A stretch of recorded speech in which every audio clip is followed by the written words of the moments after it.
1977 മുൻപ് പട്ടയം ലഭിച്ച വനഭൂമിയിൽ ഖനന പ്രവർത്തനങ്ങൾ അനുവദിക്കില്ലെന്ന് ചീഫ് സെക്രട്ടറി ഹൈക്കോടതിയെ അറിയിച്ചു. ഈ ഭൂമിയിൽ ഖനനം നടക്കുന്നുണ്ട് എങ്കിൽ പട്ടയം റദ്ദാക്കി ഭൂമി സർക്കാർ തിരിച്ചെടുക്കും. 2012 ശേഷം കേരളത്തിൽ പരിസ്ഥിതി അനുമതി ഇല്ലാതെ ക്വാറികൾക്ക് പ്രവർത്തിക്കാനാകില്ലെന്നും ചീഫ് സെക്രട്ടറി കോടതിയെ അറിയിച്ചു. പട്ടയഭൂമിയുടെ സ്വഭാവത്തിന്റെ കാര്യത്തിലും ക്വാറികളുടെ പരിസ്ഥിതി അനുമതിയുടെ വിഷയത്തിലും സർക്കാർ നിലപാട് നിരാകരിക്കുന്നതാണ് ചീഫ് സെക്രട്ടറി ഹൈക്കോടതിയിൽ നൽകിയ സത്യവാങ്മൂലം.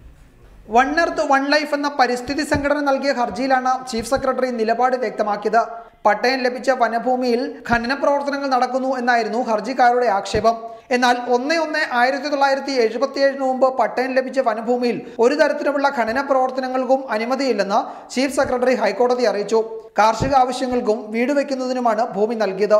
ചെറുകിട നിർമ്മാണ പ്രവർത്തനങ്ങളെ ഇവിടെ അനുവദിച്ചിട്ടുള്ളൂ.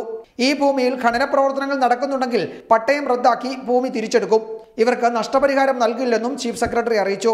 2012 ശേഷം കേരളത്തിലെ മുഴുവൻ പാറമടകൾക്കും പരിസ്ഥിതി അനുമതി നിർബന്ധമാണെന്നും ചീഫ് സെക്രട്ടറി നൽകിയ സത്യവാങ്മൂലത്തിൽ ചൂണ്ടിക്കാട്ടിയിട്ടുണ്ട്. ഹരിത ട്രിബ്യൂണലിന്റെ ഉത്തരവ് സർക്കാർ പാലിക്കുകയാണെന്നും ചീഫ് സെക്രട്ടറി ഹൈക്കോടതി അറിയിച്ചു. രണ്ടു വിഷയങ്ങളിലും സർക്കാർ നിലപാടിന് വിരുദ്ധമാണ് ചീഫ് സെക്രട്ടറി ഇന്ന് നൽകിയ സത്യവാങ്മൂലം. പട്ടയഭൂമി റവന്യൂ ഭൂമിയായി കണക്കാക്കുമെന്നായിരുന്നു മുഖ്യമന്ത്രി കാർഡമം ഹിൽ റിസർവിന്റെ കാര്യത്തിൽ വിശദീകരിച്ചത്.